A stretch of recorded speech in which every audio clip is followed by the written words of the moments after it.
Hello students, welcome to F online classes. Students, आज हम हिंदी की कक्षा 8 की हिंदी की पुस्तक वसंत में से पाठ 11 जब सिनेमा ने बोलना सीखा के बारे में पढ़ेंगे। बहुत इंटरेस्टिंग पाठ है ये, बहुत ज़्यादा आपको अच्छा लगेगा इसे पढ़कर। आपको पता चलेगा कि कब हमारी पहली फिल्म रिलीज हुई या फिर कब से सिनेमा स्टार्ट हुए हैं, टीवीज़ वगैरह, इसके बारे में पता चलेगा इस चैप्टर में। आइए पढ़ते हैं। वे सभी सजीव हैं, सांस ले रहे हैं, 100% बोल रहे हैं। 78 मुर्दा इंसान जिंदा हो गए, उनके बोलते बातें करते देखो उनको। देश की पहली सवाक बोलती फिल्म आलम आरा के पोस्टर पर विज्ञापन की पंक्तियां लिखी हुई थीं। 14 मार्च 1931 की वे ऐतिहासिक तारीख भारतीय सिनेमा में बड़े बदलाव का दिन था। इसी दिन पहली बार भारत के सिनेमा ने बोलना सीखा था। हालांकि वे दौर ऐसा था कि जब मूक सिनेमा लोकप्रियता के शिखर पर था। पहली बोलती फिल्म जिस साल प्रदर्शित हुई उसी साल कई मूक फिल्मों में भी विभिन्न भाषाओं में बनी, मगर बोलती फिल्मों का नया दौर शुरू हो गया था। पहली बोलती फिल्म आलम आरा बनाने वाले फिल्मकार थे अर्देशिर ईरानी। अर्देशिर ने 1929 में हॉलीवुड की एक बोलती फिल्म शोबोट देखी और उनके मन में बोलती फिल्म बनाने की इच्छा जगी। पारसी रंगमंच के एक लोकप्रिय नाटक को आधार बनाकर उन्होंने अपनी फिल्म की पटकथा बनाई।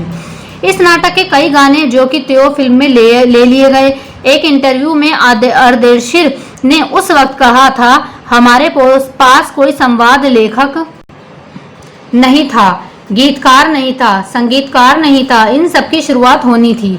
अर्देशिर ने फिल्म के गानों के लिए स्वयं की धुनें चुनी। फिल्म के संगीत में महज 3 वाद्य तबला, हारमोनियम और वायलिन का इस्तेमाल किया गया। आलम आरा में संगीतकार या गीतकार वे स्वतंत्र रूप से किसी का नाम नहीं डाला गया। इस फिल्म में पहले पार्श्व गायक बने WM खान। पहला गाना था दे दे खुदा के नाम पर प्यारे, अगर देने की ताकत है। आलम आरा का संगीत उस समय डिस्क फॉर्म में रिकॉर्ड नहीं किया जा सका। फिल्म की शूटिंग शुरू हुई तो साउंड के कारण ही उसकी शूटिंग रात में करनी पड़ती थी। मूक युग की अधिकतर फिल्मों को दिन के प्रकाश में शूट कर लिया जाता था, मगर आलम आरा की शूटिंग रात में होने के कारण इसमें कृत्रिम प्रकाश व्यवस्था करनी पड़ी। यहीं से प्रकाश प्रणाली बनी जो हिस्सा बनी। आलम आरा ने भविष्य के कई स्टार और तकनीशियन तो दिए ही। अर्देशिर की कंपनी तक ने भारतीय सिनेमा के लिए 150 से अधिक मूक और लगभग 100 सवाक फिल्में बनाई। Alam Ara film Arabian nights जैसी फैंटेसी थी। फिल्म में हिंदी उर्दू में मेल वाली हिंदुस्तानी भाषा को लोकप्रिय बनाया। इसमें गीत, संगीत तथा नृत्य के अनोखे संयोजन थे। फिल्म की नायिका जुबैदा थी, नायक थे विट्ठल।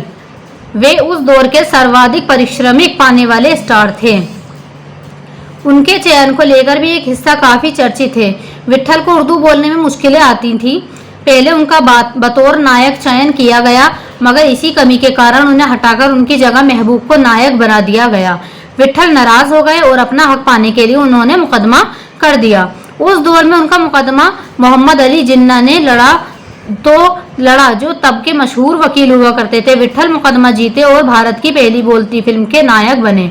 उनकी कामयाबी आगे भी जारी रही। मराठी और हिंदी फिल्मों में वे लंबे समय तक नायक और स्टंटमैन के रूप में सक्रिय रहे।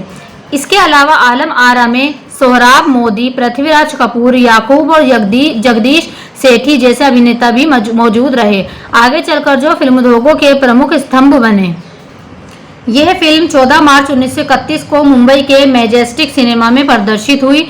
फिल्म 8 सप्ताह तक हाउसफुल चली और भीड़ इतनी उमड़ती थी कि पुलिस के लिए नियंत्रण करना मुश्किल हो जाया करता था। समीक्षकों ने इसे भड़कीले फैंटेसी फिल्म करार दिया था, मगर दर्शकों के लिए ये फिल्म एक अनोखा अनुभव थी। ये फिल्म 10,000 फुट लंबी थी और इसे 4 महीनों की कड़ी मेहनत से तैयार किया गया था। सवाक फिल्मों के लिए पौराणिक कथाओं, पारसी रंगमंच के नाटकों, अरबी प्रेम कथाओं के विषय के रूप में चुना गया। इनके अलावा कई सामाजिक विषयों वाली फिल्में भी बनी। ऐसे ही एक फिल्म थी खुदा की शान। इसमें एक किरदार महात्मा गांधी जैसा था। इसके कारण सवाक सिनेमा को ब्रिटिश प्रशासकों की तीखी नजर का सामना करना पड़ा। सवाक सिनेमा के नए दौर की शुरुआत कराने वाले निर्माता निर्देशक निर्देशक अर्देशीर इतने विनम्र थे कि जब 1956 में आलम आरा के प्रदर्शन के 25 वर्ष पूरे होने पर उन्हें सम्मानित किया गया और उन्हें भारतीय सवाक फिल्मों का पिता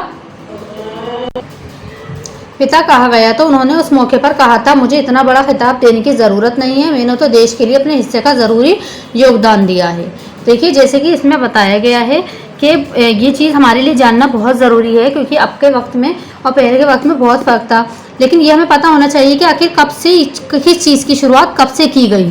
ठीक है, जैसे कि इसमें फिल्म के बारे में बताया कि पहली बार जब सिनेमा ने बोलना सीखा, यानी इस चैप्टर में ये बताया गया है कि सबसे पहले कौन सी फिल्म पर्दे पर पहली बार आई थी और उसमें किन किन लोगों ने काम करा, कौन से सन में, कौन सी डेट में फिल्म तैयार करके तैयार की गई थी और कब इसमें पहली बार पर्दे पर सिनेमा में चलाई गई थी। ठीक है, तो ये चीज़ हमें पता होनी चाहिए कि हमने कब से किस चीज़ की शुरुआत कब से हुई और किस तरीके से हुई। वही हमारी इन जितनी भी बुक्स होती हैं, हमारी किताबें होती हैं, उनमें हमें यही जानकारी दी जाती है, जो कि हमें पहले के बारे में बहुत सी बातें जानने को मिलती हैं। ठीक है, जब पहली बार सिनेमा ने बोलना सीख लिया, सिनेमा में काम करने के लिए पढ़े लिखे अभिनेता अभिनेत्रियों की ज़रूरत भी शुरू हुई, क्योंकि अब संवाद भी बोलने थे। ठीक है, सिर्फ अभिनय से काम नहीं चलने वाला था। मूक फिल्मों के दौर में तो पहलवान जैसे शरीर वाले, स्टंट करने वाले और उछल कूद करने वाले अभिनेताओं से काम चल जाया करता था। अब उन्हें संवाद बोलना था। गायन की प्रतिभा की कद्र भी होने लगी थी, इसलिए आलम आरा के बाद आरंभिक सवाक दौर की फिल्मों में कई गायक अभिनेता बड़े पर्दे पर नजर आने लगे। हिंदी उर्दू भाषाओं का महत्व बड़ा। सिनेमा में देह और तकनीक की भाषा की जगह जन प्रचलित बोलचाल की भाषाओं का दाखिला हुआ। सिनेमा ज्यादा देसी हुआ, एक तरह की नई आज़ादी थी, जिससे आगे चलकर हमारे दैनिक और सार्वजनिक जीवन का प्रतिबिंब फिल्मों में बेहतर होकर उभरने लगा।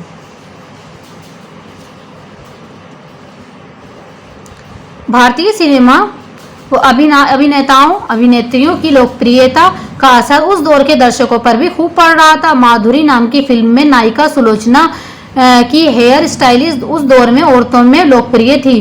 औरतें अपनी केश सज्जा उसी तरह कर रही थी। अर्देशीर ईरानी की फिल्मों में भारतीय के अलावा ईरानी कलाकारों ने भी अभिनय किया था। स्वयं आलम आरा भारत के अलावा श्रीलंका, बर्मा और पश्चिम एशिया में पसंद की गईं। भारतीय सिनेमा के जनक फाल्के को सवाक सिनेमा में के जनक अर्देशीर ईरानी की उपलब्धि को अपनाना ही था, क्योंकि वहां से सिनेमा का एक नया युग शुरू हो गया था। ठीक है, तो ये देखिए हमारी ये जो कहानी है ये प्रदीप तिवारी जी द्वारा लिखी गई है और इसमें हमें सिनेमा के बारे में पता चला है कि पहली फिल्म कब रिलीज हुई थी और उसमें कौन कौन से हमारे कलाकार थे, एक्टर थे, उसमें काम करने वाले किन किन ने काम किया था और किस तरीके से उस टाइम पर फिल्मों का चलता था कि मतलब किस तरीके से बनाई जाती थी और कौन सी पहली फिल्म किस डेट में, किस सन में पहली बार सिनेमा में आई थी। ठीक है, तो इसमें बहुत ही अच्छा मतलब बताया गया है कि आप लोग को पता चलेगा इस बारे में भी कि आखिर ये फिल्मों का दौर कब से शुरू हुआ, कब से सिनेमा में फिल्म चलने लगी और किस तरीके से इसकी शुरुआत की गई। ठीक है, तो इस चैप्टर को आप लोग पढ़िएगा, आपको बहुत जानकारी मिलेगी इसके बारे में, क्योंकि हमारी जितनी भी किताबों में कहानियाँ होती हैं, पोएम्स होती हैं, वो सारी हमारी पहले की गुजरी हुई बातों के बारे में हमें बताया जाता है, जो कि हमें जानना ज़रूरी है।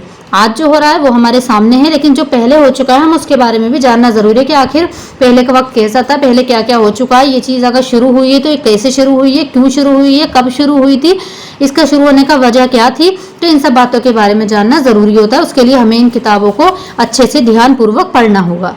ठीक है, तो इस चैप्टर को पढ़िएगा आप और अच्छे से समझिएगा इसमें क्या चीज़ बताई गई है। ठीक है, वो अपना होमवर्क देखते हैं। तो ये हमारे इस चैप्टर के प्रश्न उत्तर हैं। सबसे पहला, जब पहली बोलती फिल्म प्रदर्शित हुई तो उसके पोस्टर पर कौन से वाक्य छापे गए? इस फिल्म में कितने चेहरे थे? उस फिल्म में कितने चेहरे थे स्पष्ट कीजिए। दूसरा प्रश्न, पहला बोलता सिनेमा बनाने के लिए फिल्मकार अर्देशीर एम ईरानी का प्रेरणा कहाँ से मिली? उन्होंने आलम आरा फिल्म के लिए आधार कहाँ से लिया?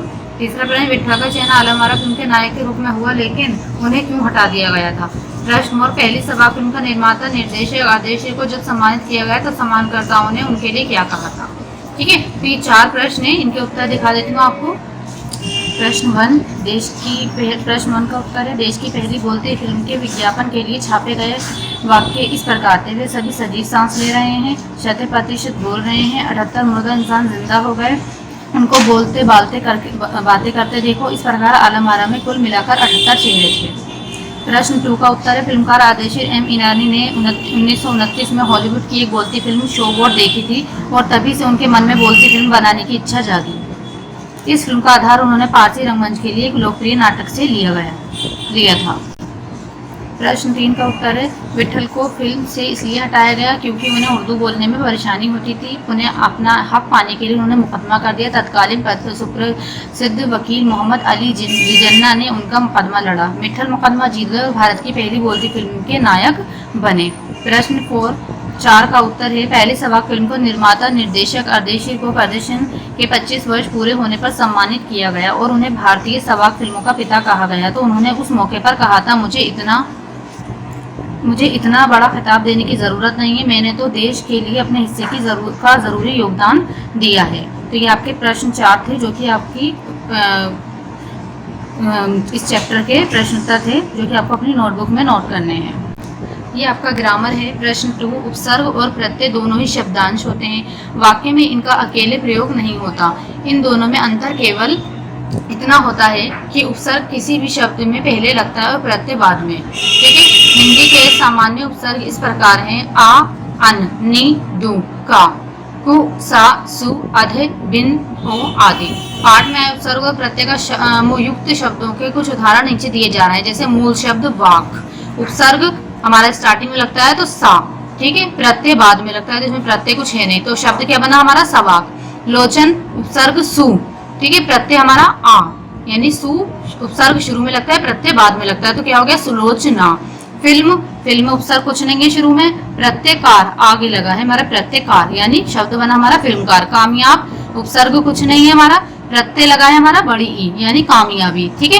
तो ये इस तरीके से यहाँ पे उदाहरण दे रखे हैं। आपको इस प्रकार के 15-15 उदाहरण खोजकर लिखिए और अपने सहपाठियों को दिखाइए।